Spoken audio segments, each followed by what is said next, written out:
Doctor గారు, చంటి పిల్లలు పడుకున్నప్పుడు పక్కనే పడుకోవాలా? తప్పనిసరిగా తల్లి అటాచ్మెంట్ ఉంటుంది.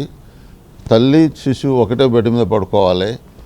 తల్లి కానీ పడుకొని పాలు ఇవ్వకూడదు. పాలు ఇచ్చే సమయంలో లేచి కూర్చొని ఫుల్ నిప్పులతో పాలు ఇవ్వాలి. పాలు ఇచ్చినాక బర్ఫింగ్ చేయాలి. పడుకొని ఇస్తే మాత్రం పిల్లలకు పాలు ఇచ్చినప్పుడు పడుకొనిస్తే వాళ్ళకు ప్రమాదాలు ఎక్కువ గురవుతారు.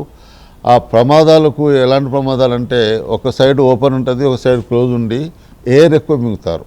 ఆ పాలుతోటి ఎయిర్ ఎక్కువ మింగినప్పుడు ఎయిర్ కిందికి పాలు పైకి వాంతి వస్తుంది. వాంతి వచ్చినప్పుడు ఆ చిన్నపిల్లలు బయటికి తీయలేరు కాబట్టి ఊపిరితిత్తులో పోతుంది.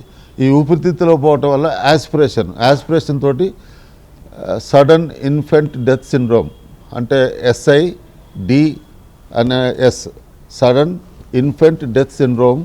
అది పాప పడుకునేటప్పుడు బాగుంటుంది, పొద్దున్నట్లు లేచేవారు చనిపోతుంది. అంటే ఎందుకు అంటే ఆ పడుకొని పాలు ఇవ్వటం వల్ల, లేదా హైపోథర్మియా వాతావరణం చల్లగా ఉండటం వల్ల తల్లి కనుక జాగ్రత్త తీసుకోకపోతే ఆ పాలు యాస్పిరేషన్ అయ్యి వాంతి అయ్యి ఊపిరితిత్తులో పోయి చనిపోయే అవకాశం ఉంటుంది. కాబట్టి ఇది సడన్ ఇన్ఫెంట్ డెత్ సిండ్రోమ్లో వస్తుంటుంది. కాబట్టి తల్లి శిశువు ఒకటే బెడ్ మీద పడుకోవాలి. వాళ్ళకి అటాచ్మెంట్ పెరుగుతుంది, వాళ్ళు తీసుకుంటారు. తల్లి నిద్రలో శిశువు మీదకి కూడా పోయే అవకాశం ఉంటుంది. ఎప్పుడైనా నోస్ అండ్ మౌత్ రెండు మోర్ దాన్ 2 minutes కనుక క్లోజ్ అయితే ఇటు బోర్ర పనుకున్నానుకో వాళ్ళకి ఇటు అనలేరు. కాబట్టి ఆ సైడ్ తల ఉంచి పండబెట్టాలి.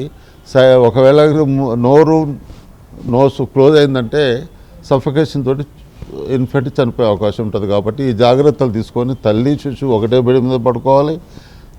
శిశువు శ్వాస ఆడాలంటే బోర్లో పడుకోకూడదు, తల్లి శిశువు మీదకి రాకూడదు. పాలు ఇచ్చేటప్పుడు కూర్చొని పాలు ఇవ్వాలి. పాలు ఇచ్చినాక బర్ఫింగ్ చేస్తే వాంతి రాకుండా చూసుకుంటే ప్రమాదాలు ఉండవు. ఈ వీడియో నచ్చినట్లయితే లైక్ చేయండి, షేర్ చేయండి. మరిన్ని లేటెస్ట్ అప్డేట్స్ కోసం మా ఛానల్ను సబ్స్క్రైబ్ చేయండి.